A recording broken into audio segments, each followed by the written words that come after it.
Welcome back, you absolute stellar legends. So this video will be about my favorite games that I've played that came out in 2024. So to make the list, every game has to have been released in 2024. This doesn't mean the games are the best game made this year, but of all the games I played in 2024, these are the ones I either played the most and enjoyed them thoroughly, or the game completely took me by surprise. So why these games, you ask? Well, let's go over them and I'll tell you. By the way, this is my first ever scripted video I record. That is why I am also not appearing in it. I might for future videos like this. So, number 1, Stellar Blade. So my number 1 video game of the year is Stellar Blade. To me, Stellar Blade is nearly perfect. I enjoyed every aspect of the game from top to bottom, with one exception. First, the positives. Eve is an amazing character. She is beautiful and her voice acting is phenomenal. Also modeled after a real Korean model. I love the way she sounds and the way she speaks. I listen to every single word she says, and I take everything in. The story is a bit weird, but I don't know, it draws me in, and I really like it. They are not what they think they are, and the monsters they fight are not what they think they are. There are many references to Silent Hill games, such as early on in the game, you come across a table with a paper bag in a very dark room, and that is a reference to Silent Hill PT. The monsters, my god, the monsters, I love them.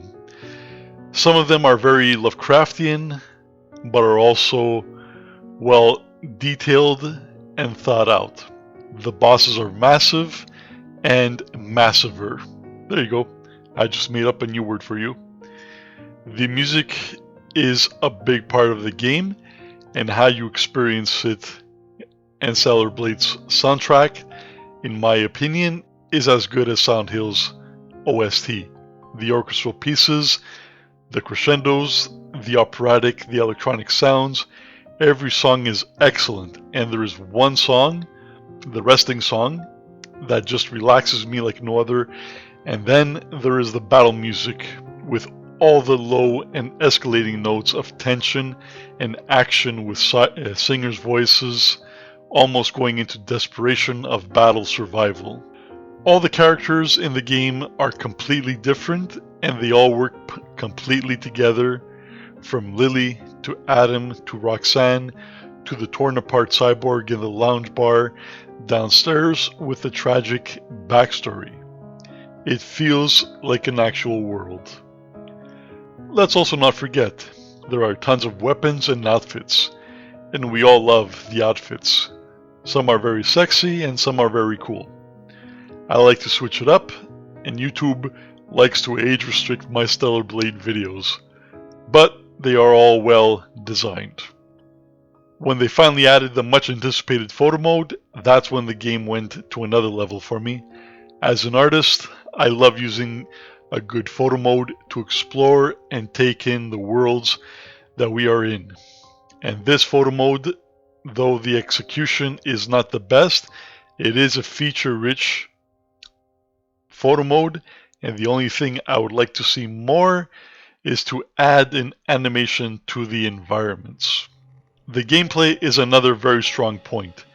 The actions feel impactful, and when you commit to the execution of a perfect dodge and parry and eliminations, it all feels so good and powerful. You feel like you took down the 20-foot monster, the Netiba.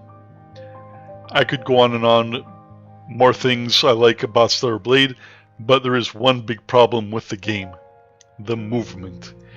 She takes way too many steps with a slight nudge of the controller. The platforming is a big struggle in this game because it is also a big part of the game. Imagine how frustrating it is to scale a 20-story tower and you take one step that becomes 3 steps and then you fall off the platform and die. Back up you go. Or she lands and takes a step off the edge, and you die. It's really the worst part of Stellar Blade.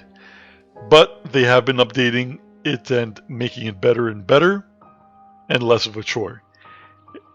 Infinity Nikki nails the platforming and movements, but we'll get to Nikki later. The last thing, the game is a full-priced $80 in Canada, and I bought it and upgraded to the deluxe version. They recently updated the game with a Nier Automata skins, and I also bought that, and I will buy everything else they release. Why? Because they made a game that we wanted, and they never screwed us. Sure, they censored an outfit, but they gave us a bunch of outfits that were even better. Who cares about a gray bathing suit when we have a better white and red outfit that replaced that one? These are the major reasons why Stellar Blade is my game of the year, and I will be playing it, and I will never stop playing it. Well, until Stellar Blade 2 eventually comes out. Congratulations, Shift Up. You guys made an awesome, stellar game. Thank you very much. Number 2, Silent Hill 2 Remake. Silent Hill is and always will be my favorite horror series. Silent Hill 4 was my favorite because it kind of reflected my life when I was playing it back then. Things were bad. We all like Silent Hill games for different reasons, and don't forget they use psychology in the game based on what you did, even where you looked, for how long you looked. Now, regarding the remake of Silent Hill 2, I was not very warm to the game from the get-go. The characters were off, and Team Bloober didn't seem to understand Silent Hill. But as time passed, they did something that most Western studios today don't do. They actually listened to feedback, and they still do to this day. So whatever happened, happened. That's not what this video is about. Why is Silent Hill 2 Remake in my number 2 spot? Well, just like Stellar Blade, the game is nearly perfect. I've been playing horror games since I was a teenager. It is my favorite genre, but most horror games miss the mark and are now today just survival horror games, where the terror doesn't come from the game and its world, but from the fear of running out of bullets and resources. Survival horror. Nah, you can miss me with that. That is more frustrating than horror, and monsters and zombies or aliens do not make things horror or scary. Silent Hill has scary monsters and demons and things that go bump in the dark. But what Bloober managed to do is create an actually terrifying world. Even when there are no monsters around you, you are always on edge. 8 hours into the game, I walked into a storm and it was overwhelming. I felt lost. I felt tense, like I was walking through a windstorm with debris flying around. The sound was everywhere, overwhelming. The world looks dirty and dead. I mean, you feel like the world you wander around is actually death, and it is all normal to you. James walks by a bloody pile of human on the ground, and next to it is a book of matches. You pick up the matches, but are not really bothered by the pile of gore next to you. The indifference to it all is unsettling, and you become used to it as you play, and you don't even react to it anymore. You are in Silent Hill, and to me nothing hit harder than walking by the record store Jigga. Nailing the feel of Silent Hill, its spirit, was an impossible task, because nobody outside of Team Silent was ever able to do this consistently in all 4 Silent Hill games. That alone was enough to put this in number 2, but there is so much more. The voice acting is not the greatest, but it does feel Uncanny Valley, like it did back then, but Uncanny Valley by today's modern tech and talent standards. It feels off. They say normal words, but in weird ways. So I think that is very good. Lots of people miss it completely and just say that voice acting is bad. No, it's uncanny, and that's why you don't like it. You're not supposed to like it. It's not supposed to feel comfortable. The characters, Maria, the less said about her, the better. I don't know why they did not honor what she actually represented in the original game, but the others like Angela, Laura, and Eddie were something else. The monsters were perfectly executed. There aren't many, but you are always on edge and looking to figure out their patterns. Once you do figure out their patterns, that's it. You aren't afraid of them anymore until you get into a group of them. Speaking of enemies, how about that Pyramid Head and the nurses? I would have liked a bigger, more lumbering Pyramid Head, but he was fine. The nurses, they have about 2 variations. I have not finished the game yet, but they are the creepiest enemies. There is something about how they die that is kind of sad. If they are standing when you deliver the killing blow, they just crumble. And I always feel bad as they grab their stomachs and fold in to the ground. It is unsettling, like they were almost defenseless. Most enemies can be defeated with attack, attack, attack, dodge, strong attack, stomp them into the ground. Now the music. Of course, Akira Yamaoka nailed the soundtrack, and of course, he would. It is his baby. He created the sound of Silent Hill. But the updated tracks are just as legendary today as they were yesterday. I am so looking forward to Bloober's next Silent Hill game and their upcoming independent, Chrono. A job well done, Team Bloober. Silent Hill 2 is my number 2 game of the year. Number 3, Infinity Nikki. Now, this game really surprised me, and I can't believe how happy I am with this game. How did I get turned on to Infinity Nikki to start with? Well, the look of the game always had my attention.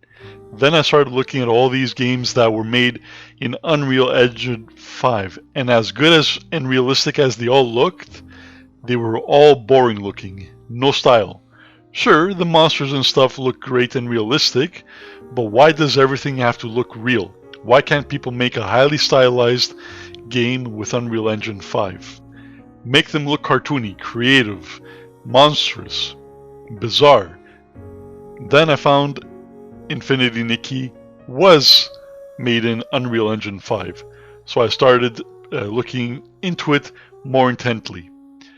I was paying attention to the world the dev teams, Paper Games, Infold created, and I was very impressed. I saw the pre-order supporter package for $15 and I said, you know what, why not? It's only $15. The game released December 15th, 2024, and I have been playing it ever since. 30 hours in so far. I have even stopped playing the $40 Canadian Path of Exile early access that I paid for. That's how good Infinity Nikki is. Infinity Nikki is far from my type of game, as you can see from this list, but I am having so much fun and I am enjoying the pure perambulating around the world, just collecting stuff. If I see a glitter somewhere, I will walk to it or run and collect it. If I see a dog or a cat or a bird, I will go and groom it. I hate this busy work in every game I play, but in Infinity Nikki, I love it.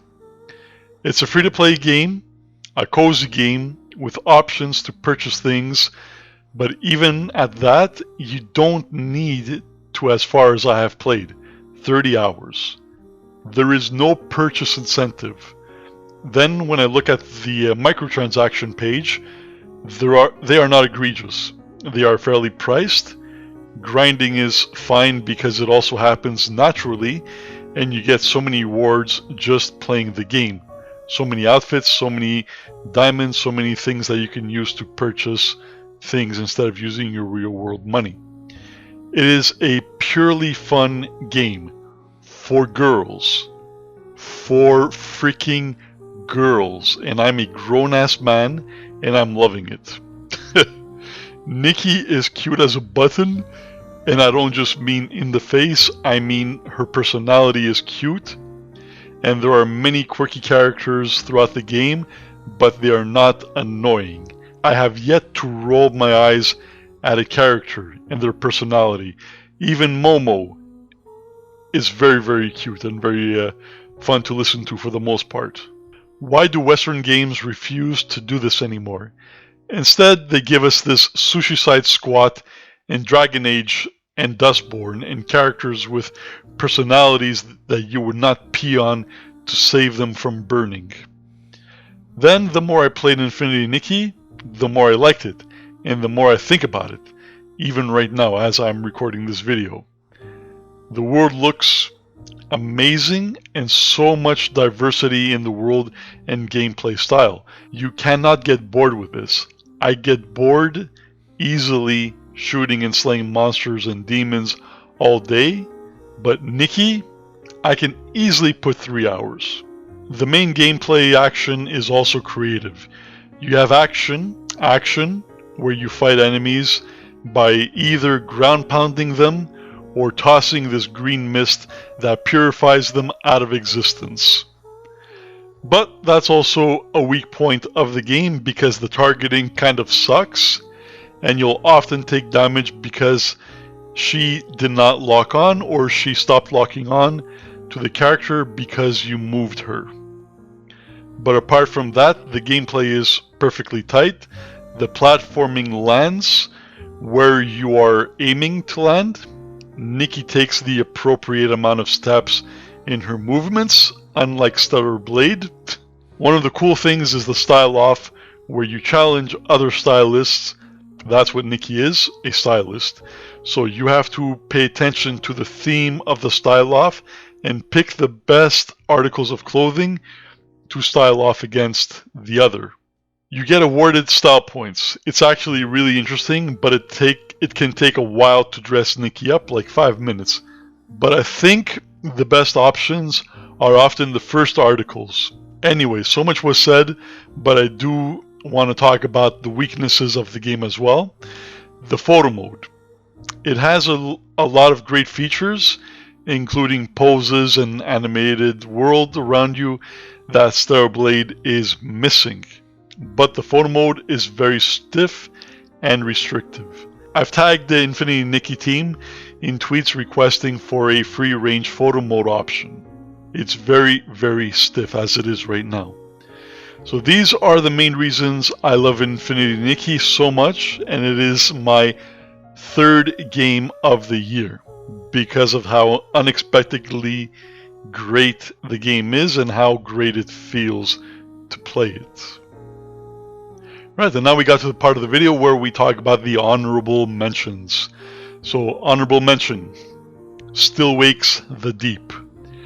It is a Lovecraftian cosmic horror game that is mostly a walking game with some action. You don't ever fight, but you run and hide from madness and monsters. I usually don't like that, but they did it very well in this game. The world is well crafted and the story is excellent, as if H.P. Lovecraft himself wrote it. But the ending was a bit of a letdown. Maybe I didn't understand it, but I feel a bigger ending, a more devastating ending would have been appropriate.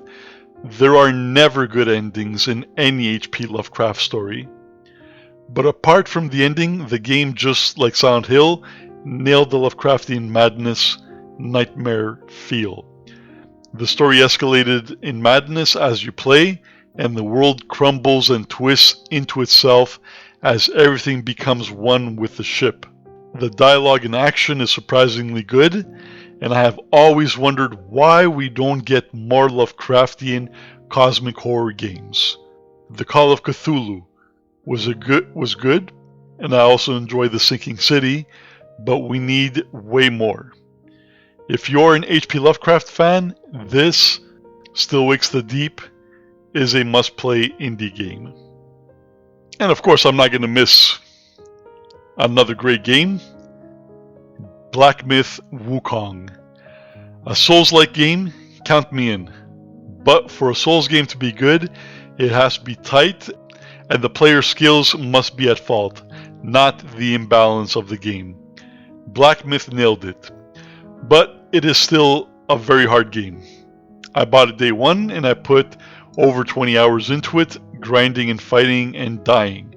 I thoroughly enjoyed all the time I put in, and then with enough playing and attention, you can and will proceed to the next point, only to be met with another boss 10 minutes later, or a mini boss 5 minutes later, to make you toss your controller.